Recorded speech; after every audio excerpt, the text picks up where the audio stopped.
So I am a multidisciplinary artist. I've been writing music ever since I was like about 14. I used to play mandolin and guitar, and I was a folk musician, and I had a band in my earlier 20s. And about 4 years ago, I moved to Los Angeles to learn Ableton software, to learn production. And so I've been producing for about the last 4 years, and just in the last, ever since 2023 popped off, I just started independently releasing my self-produced project. So I've been doing like a series of singles, and on top of producing and making music and performing, I also DJ, I illustrate, I produce events, and I do a lot of like different types of stuff. So yeah, just trying to make it all make sense all together pretty much. So your hands are in every cookie jar as far as you can reach. I love Yeah, that. So pretty when it much. comes to like trying to take the inspiration from everything and everywhere where you're getting your sense of joy, um, how do you manage to fit it all into a song? um, it just kind of depends. I mean, I get inspired by different things and different subjects. Sometimes I write a song that's like very literal and relatable. Like, love songs can often be super relatable, but I kind of make them a little sassy. So sometimes I am writing pretty much for a collective audience. Like I'm like, okay, what is a topic and what is a delivery that a lot of people can relate to, not just men, just not just women, but these sort of human experiences that a lot of people go through in life. But then on top of that, sometimes I make music that's kind of stem from a very personal, like spiritual place. And it's very ethereal and kind of more metaphorical. So kind of just depends on what I'm inspired by in that moment, what I'm trying to achieve. And sometimes I don't have like a big goal with when I'm writing. Sometimes I just kind of let it flow and it just turns into this kind of like often very spooky, ethereal moment. So I love that. And it with that like ethereal, spooky kind of tone in your new song, Low Jewel, I'm always curious as to, know, like you said, inspiration comes from everywhere and could be also just kind of categorized into one. But when writing Low Jewel, did you expect to be doing a whole 3D realm conceptual music video with this? so I did not at all, because Low Jewel was actually one of the first songs I ever produced on Ableton. Really?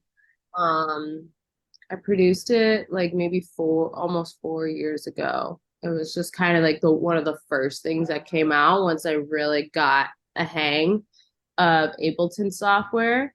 And even with that, like I was just learning Ableton. Um, and so I was really in a very experimentative phase. Like I had all of these like compositions and songs I had written, and my chops weren't like super up with Ableton yet for where I felt like I could like conceive those pre-written songs. So Low Jewel was actually produced very like in an experimentative space and state. And so I've actually been holding on to that song for years. I didn't put it on my original EP that I released like under an artist name, which was one of my first produced EPs that I made. I've just been kind of holding on to it. And then I actually was just watching YouTube videos one day, and I saw this really cool VHS visualizer video Yeah. for a band called Unknown Mortal Orchestra. And then the video ended, and it was like video created by Vinil Williams. And I just randomly was in my head like, wow, this was a really cool visualizer. I want to check out this artist's work. And then I went to his website and I went to his whole catalog of work. And then I started finding all these like insane 3D environments that he built. And I was blown away. And I emailed him, asked him if he would be interested in working with me on a project and like developing a world with me. And he was down, and I had like a little bit of budget at the time, and he really worked with me, which was really awesome. And then it turned into this like whole project. And when it was more like I came across his work and I really connected to it, and I could see how I could build this realm that I had sort of in my head with this artist to work with. And then from that, I was like, okay, I can make a video with this, which one of my masters that I have ready is gonna work the best with this. And I was definitely like, okay, Low Jewel is the one, it's like the super ethereal kind of spooky track where I'm kind of taking somebody on a journey. And so it just ended up working great with the video concept and the Roverse universe. So I love that. And cross it out. I should ask before I like continue on.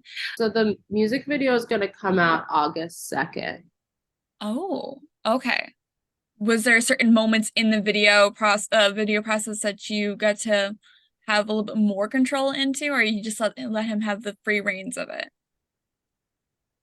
No, so basically I conceptualized all the environments. I Okay. like came up with the entire concept of the video of all the different environments. Essentially, there's a cave realm, like a cave. There's like these different zones in this like universe that we created.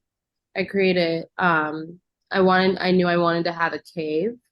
I knew I wanted the cave to exit out into this really surreal, ethereal jungle environment.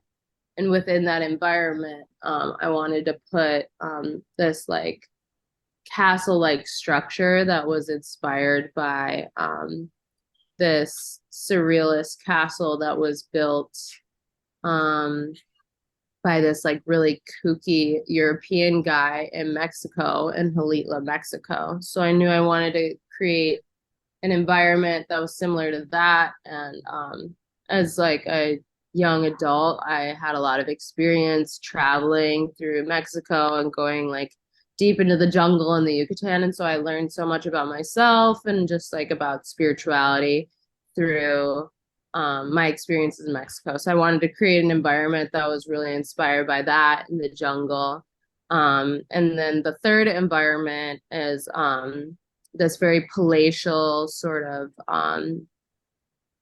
goddess, like Greek themed temple zone. And so I came up with that as well. But and then I gave a very like kind of strong outline of like color direction, and I had tons of photos. I'm an illustrator, so some things I even designed myself. And then we kind of worked, it was kind of like working with like things that he was inspired by too, because my concept, it really made sense for him because he made a lot of environments that were very similar. Yeah. So yeah, it was very much like a year-long process. And a lot of it was a lot of pre-work of me conceptualizing the space, making mood boards, making drawings, really communicating with him what my vision was. And then when we started building the world, we had a like really constant rapport, going back and forth, fine-tuning things. And he was great. He really worked with me a lot. There would be like moments where I'd be like, oh, that one passion flower, it's a little big. I was kind of going for something smaller. And he would go in and he would really like change those aspects for me. So it was like an epic collaboration. I could have asked for a better experience for sure. Sounds like you had an amazing time working with him. Was there Yeah, any it was kind of like conflict between the two of you? no, never. Love that. It was just a very smooth, awesome process.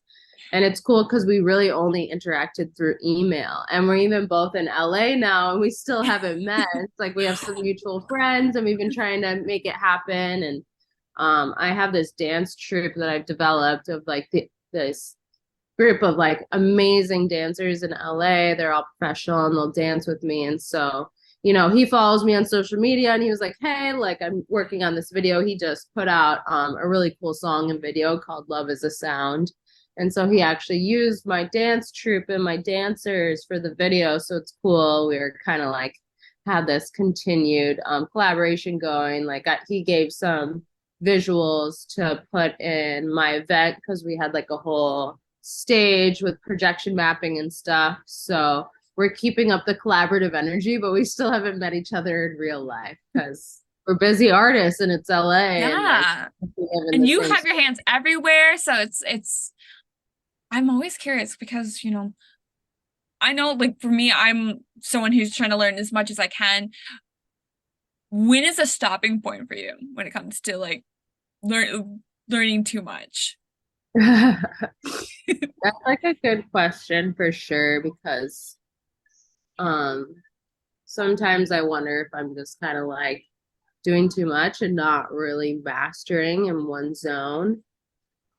Um Honestly, I feel like a stopping point for me would be to like get signed with like a label that I like really love and appreciate because as long as I'm going indie, like I'm kind of forced to be doing all these things myself, like doing my own marketing, making my own flyers, making my own cover art, like producing my own music videos, conceptualizing those because I'm an indie artist and I don't have a lot of funding at my disposal. And so if I see myself at this caliber of being this like respectable artists and keeping up with what other artists are doing that are like at that level that I'm trying to get to, I'm gonna have to just keep doing all of these things on my own, until I really have funding. So for me, that would be kind of the light at the end of the tunnel. Either like winning the lottery and just having all this disposable money to do whatever I want with, and then I can start hiring other people to be my stylist or, Yeah. make cover art for me. But like, I don't have that option right now. So it's just Hey. kind of like the suffering that I put myself through to get to the end result, which is like, worth it for sure. But sometimes it is very sufferable for sure. Hey, no, I get you. I get you. You already have a song out. You have a couple songs out already. And I have 5 songs yeah, out right now. yeah. Um, Gosh, and so you already have all these songs out, so you're already way ahead of what others would have dared dreamed about. So the fact that you're already doing that part Mhm. is amazing. With all of that, and in the preparation with this new song out now, um, how's it gonna look like for the centralized theme of this future EP? Um, I don't know if I am planning to do any EP anytime soon Okay. because people have really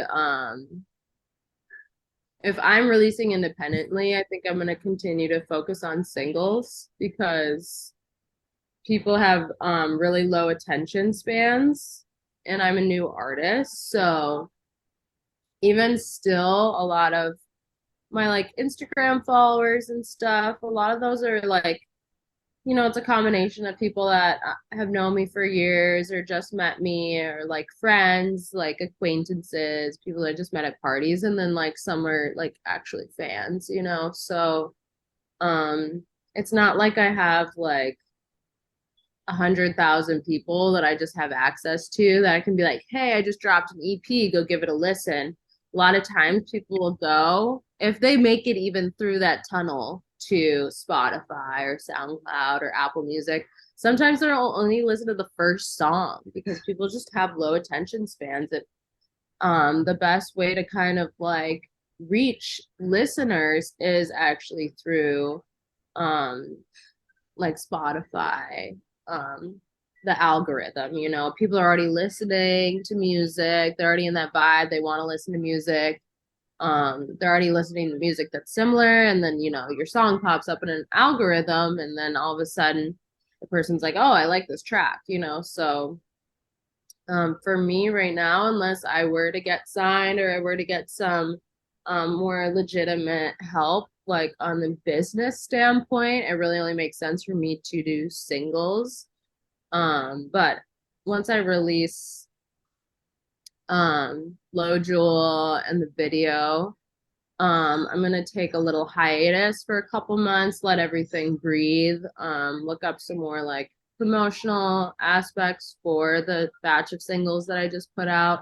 And then I have a bunch of demos uh of new stuff that I'm gonna start shopping the labels. And then, if I were to get like a cool label deal where they did want me to do an EP and like, it was a label that I like really fucked with, Yeah. then I would consider doing an EP. But if I am continuing to release independently, for any of that new material, I'll just be doing singles probably for a little while longer until my music platform algorithms start to pick up or I start getting on some like editorials or something. So um trying to like reframe and recalibrate what the best like release method would be.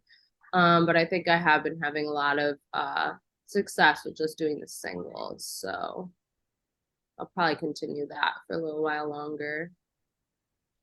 Honestly, that's like the most like professional way of replying and also the most analytical wise. I am pleasantly surprised. I'm Wow. super analytical. I have like 8 planets in Capricorn, so I'm like I was extremely going to ask you that. This is coming from a fellow Capricorn here too. okay, yeah. I'm like over here being like, how do I properly ask the question? Yeah.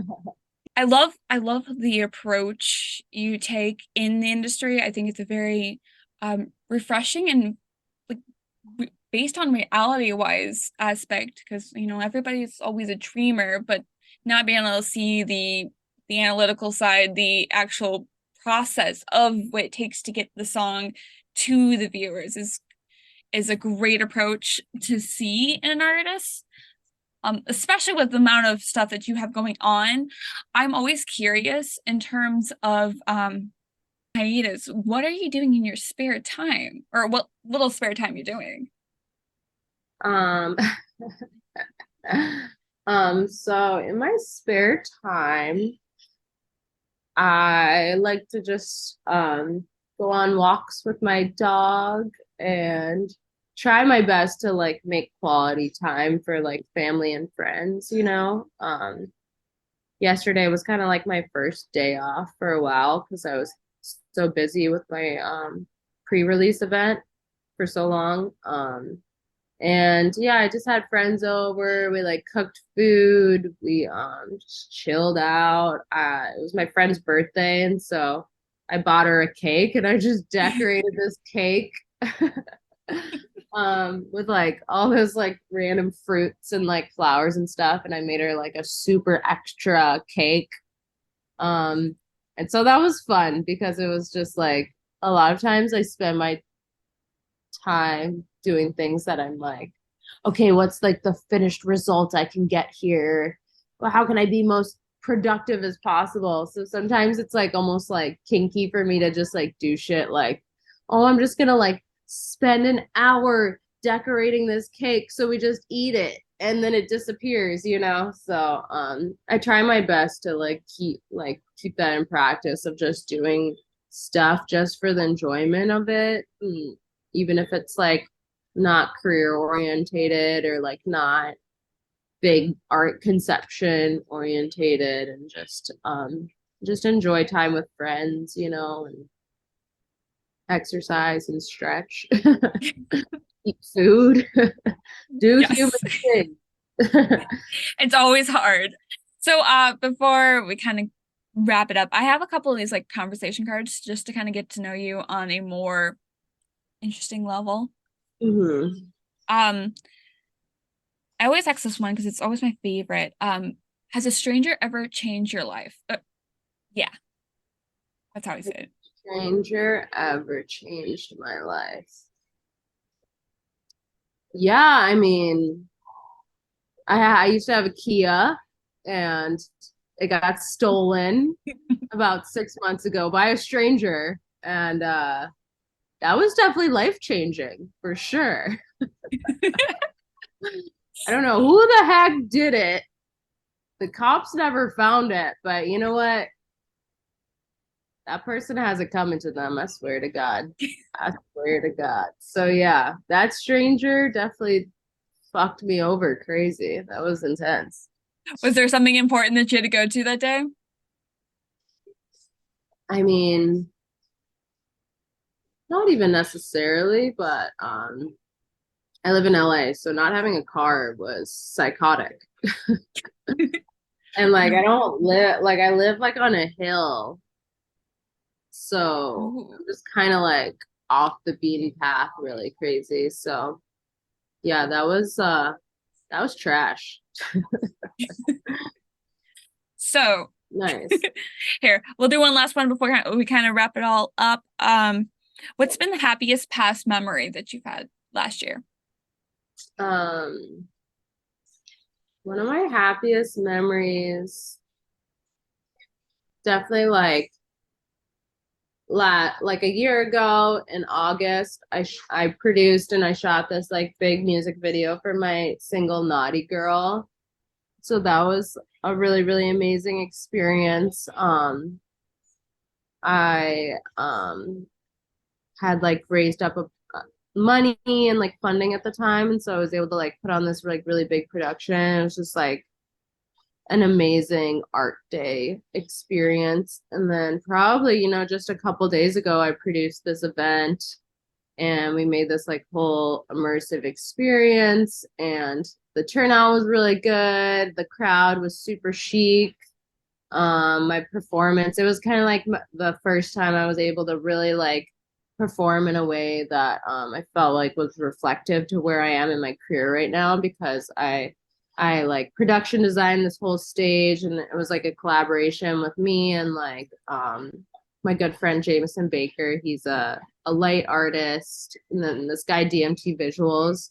And then I was able to take that music video that I worked on last year and I like edited it, I glitched it out a bunch, and then I went over to my friend Chris's place and ran it through this program called Synesthesia. And now it's just like this crazy, insane visualizer. And so for my performance with my dancers, I was able to like project this visualizer onto the stage.